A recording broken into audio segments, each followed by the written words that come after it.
Last week we talked about epiphyte plants, our low light, low maintenance kings. Today we're diving into stem plants which have almost the opposite needs. These vertical growers add height, colour, with many easy to propagate varieties. They add a bushy look to your tank, which can be a bit intimidating for beginners, but with the right equipment and the right knowledge, anyone can make a beautiful aquascape. Today we'll be covering substrates, varieties, fertilization and more. So stick around if you want to make your tank look super schmick. First, let's kick it off with substrates. Stem plants are heavy feeders, so picking the right substrate is crucial for their success. So first up for substrates, aquasoils. The good thing about aquasoils is that they're nutrient dense and light and fluffy, helping your plant take root. They have a life cycle of about 2 to 3 years, and within that time, they'll provide most of the nutrients your plant will need. However, on the flip side, some people stay away from them because over time, they do tend to break down. They also sort of lose their pellet shape and become more of a sludge. Secondly, and more importantly, aquasoil leaches ammonia for the first couple of months. Not knowing this vital nugget of information caused me to learn the hard way. I added a whole bag of aquasoil into my tank and then woke up the next morning to a bomb site.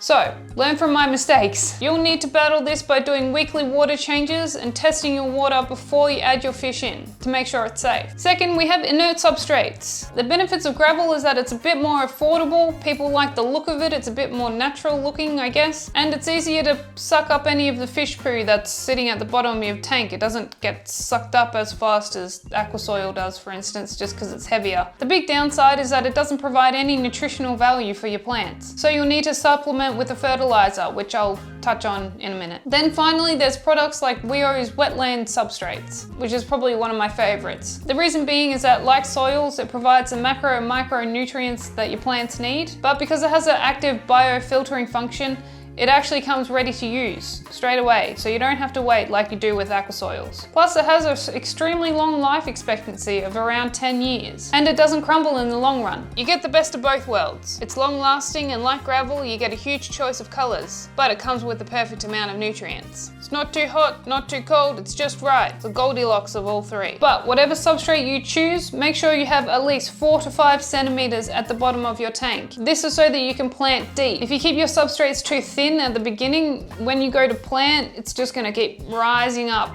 Like I say, it's gonna keep rising up like a dead body. We don't want that. We don't want dead bodies, do we? No. So this much. You want about this much at the bottom of your tank.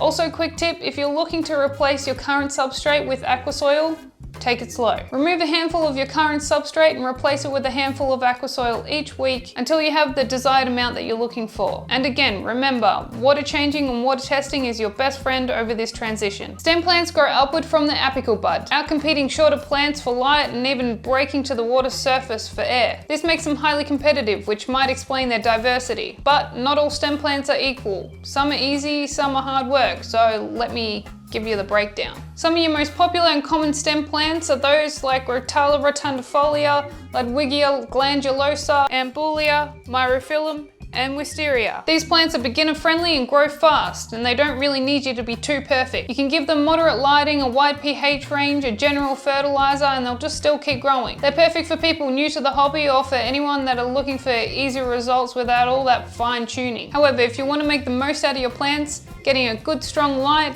and providing CO2 is going to make a hell of a difference, and that becomes even more important when it comes to advanced stem plants, which need carefully tuned environments to thrive. Plants like Rotala indica, Rotala macaranda, AR, Alternanthera, Reneki. I can get Reneki right at least. For these plants, balancing stable water parameters and CO2 levels with sufficient fertilization and maintaining strong lighting will yield the best results and show their true colors. But if that sounds like an absolute headache, then stick with plants like pearlgrass or ambulia. You can get them looking great in a low-tech tank. You just have to be real about your expectations with them, because CO2 is basically steroids for plants. So if you're not hooking your plants up with that sweet special juice, then just don't be discouraged if they don't look like your inspo boards on Pinterest. It's okay, they'll look gorgeous, they'll still look good, but nothing beats CO2. Sorry. it is what it is. CO2 is essential for photosynthesis, helping aquarium plants grow faster, healthier, and more vibrant. It boosts their ability to convert light into energy and promotes lush growth and prevents algae growth. If you're looking to get into CO2, which I highly recommend, you'll need a CO2 bottle, a regulator and solenoid, a diffuser, and high pressure tubing. Then you'll need to make your adjustments on how much CO2 to actually give your tank based upon your size and how many plants you have in it. We will probably make a video about this in the future, so stay tuned. Now, to plant your stem plants, a great trick is to plant them in small bunches of 3 to 4 stems. This creates a fuller look from the start. Place them close to each other, but not too tight, just enough so that they're touching. This allows for them to compete for light and fill in those gaps quickly. And make sure you plant them deep so that their roots have room to take hold. This gives them the solid base to grow from, keeping them stable and strong. Once your stems are nearing the water surface, it's time for a haircut. To cut your stems back, don't chop them in half. Instead, cut low near the base. By cutting low, you encourage side shoots or lateral buds to shoot out, making your plant become more bushy. And it allows for new fresh growth to form from the very bottom, rather than halfway through, creating more uniformity. And remember, if you've got any patchy spots in your tank, remember to replant your cut stems there. As they grow, they'll fill in those spaces and make your tank look more lush. In CO2 injected aquariums, you'll see branching and side shoots more predominantly because the plants are growing faster and healthier. It's the secret special juice. I told you.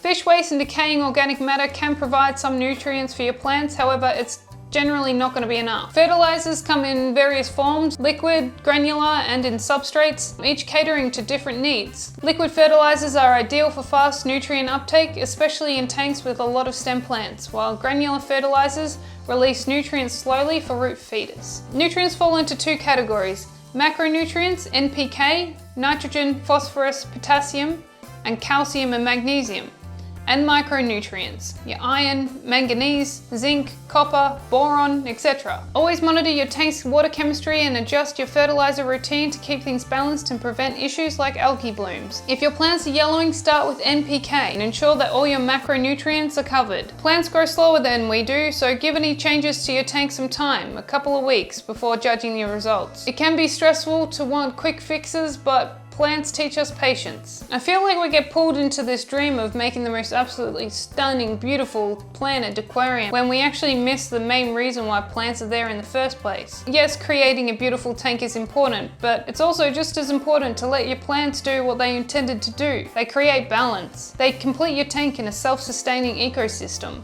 Plants consume fish waste. They use it as food.